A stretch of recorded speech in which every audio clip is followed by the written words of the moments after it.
Evening, everyone. We're going to check out this 2018 Les Paul and see if it lives up to all the expectations. Okay, beautiful. I think it's like a ruby burst, it looks like. It's not like a straight red.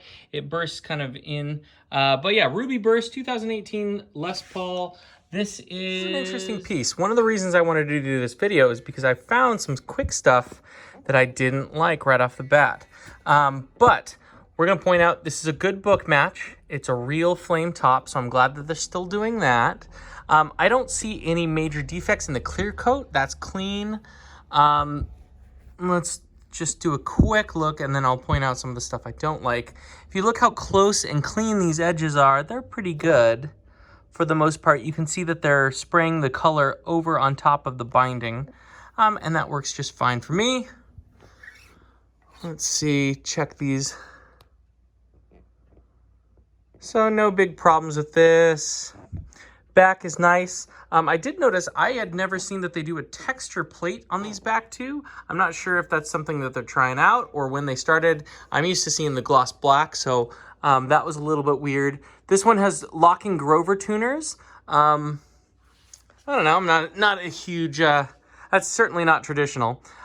This is actually one of the things that caused some concern for me. So I'm always on the looking out for, fake ones. And one of the things I've seen is that the numbers aren't stamped in, but it looks like on this one, they're stamped in and then finished over. So I'm kind of okay with that. That would technically be a defect, because you don't want divots in your finish, but that actually does tell you that it's real. So I'm not gonna lie, I was kind of on the fence with this one, whether this was a really good Gibson or not, and I'll go through and explain why. First places you check for a Gibson is the truss rod cover.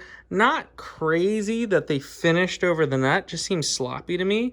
I've seen them clean that up a little bit better in the past, but it's not a single-ended truss rod, which is one of the things that I've seen on a lot of fake ones. So looks like this could be legit so far. Let's check a couple other things. One of the other big tells a lot of the time is that Gibson almost always finishes over their nuts on the neck. Oh, that's horrible. And there is finish. It looks like after, a couple of years, the finish has started to chip away at the top, but it was finished over. So this is a real Gibson. Now let's talk about the things I don't like. So one of the things that's really weird, and I highly doubt I can show this, but you can actually feel a ridge here where the finish is higher off the binding. Now, as you go down here, you don't feel it at all. But up here, I can feel a clear masking line almost. They just should have taken a couple extra seconds and made sure that that was all ironed out. Same thing on this side, not a huge fan. One of the other things you always look for is to make sure that they didn't put the frets all the way over the binding. This is kind of a telltale for a real Gibson normally, but as the Chinese manufacturers are getting better and better, we're having to kind of double check all these things because they are starting to copy that. The only real finish defect I found was this little spot right there on the bottom corner. They just really didn't finish it. What is that, 3 seconds? Clean that out, polish it up, come on. Slight gap underneath the front of that. That just seems to be a weird mold, because normally you're not gonna have a gap under the bottom. So either they mismatched the pickup mounting rings. Yeah, it's kind of weird. Weird is this is a real Gibson, but look at how different the pigment is between the binding, the mounting cover, and the pick guard. One extra change to the hardware this year, I had never seen the Allen wrench adjustment on the top of that. That's actually, I'm a big fan of that. So if this turns out to be a Gibson, I will actually be happy about that, which is pretty funny. Overall, knobs look accurate. And those are pretty much the only things I've found so far. They're, nice strap buttons. So I'm 90% sure that this is real, but I'm just surprised that they cut a couple corners. Not the happiest about that. But let's check this thing out and see how it plays. The neck profile feels kind of like an Ibanez non-wizard neck or a Schecter, somewhere kind of in between there. So it's a little bit thin this way. It doesn't quite fill up your hand completely. I actually like it. Nice taper, not too dramatic. Nice gloss finish. You know, it feels nice. It might be, I mean, I like satin necks anyway, but it's nice. There's no defects or anything to it.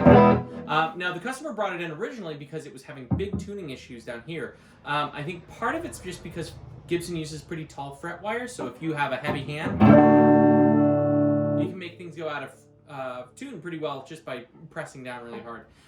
This also had a big bow in the neck and some truss rod issues. And it had a tall nut. So I kind of carved those things down, got the setup better. It's a lot more reliable. Still feeling pretty good. I'm playing through the orange right now. This is kind of like a bluesy tone, so it's not entirely clean. I'm going to open everything up, and you can kind of hear it. So this is the neck pickup on the orange.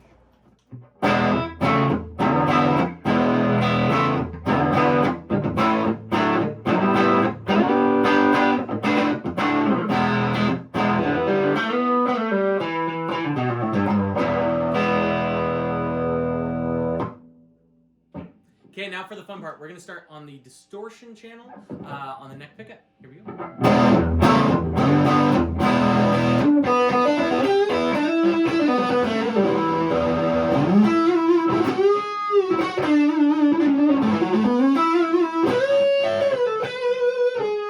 Okay, we're going to move on to the neck pickup.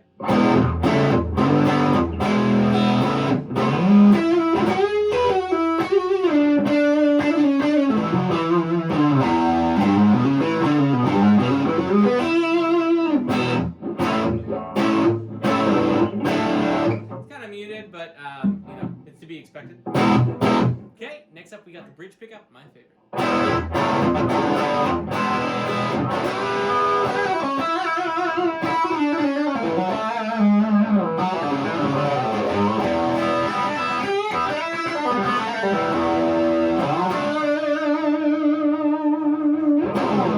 Love it. Really bright, choppy, all the chunk you need.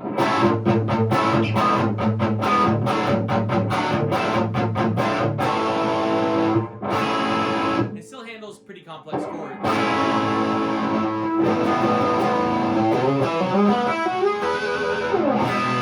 Okay, so final thoughts. 2018 is not a bad year for Gibson. They play great, sound great. There's just little things that they should be catching, and maybe this is a bad one. Who knows? I'll let you know. If I find one that's flawless and it's also a 2018, then you know, I'll do a follow-up video on this. But overall, great guitar. It's just if I'm going to spend over $2,000 on something, I want it to be perfect. And maybe part of that's the responsibility of the buyer. Go through 4 or 5.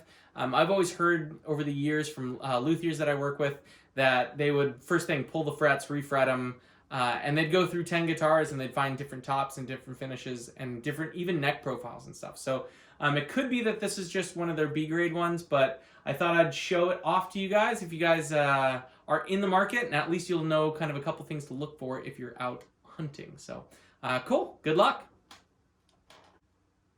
As always, hit subscribe if you get a chance so we can keep making cool videos. Down in the comment section, let us know if there's cool guitars or cool brands that you want us to kind of spend some time on. And if there's things specifically about the guitars you want to know, I can start opening up the control cavities if you want to see what kind of wire or pots are in there. You know, all the bells and whistles. Just let me know what you guys want to see, and we'll see you soon. Thanks.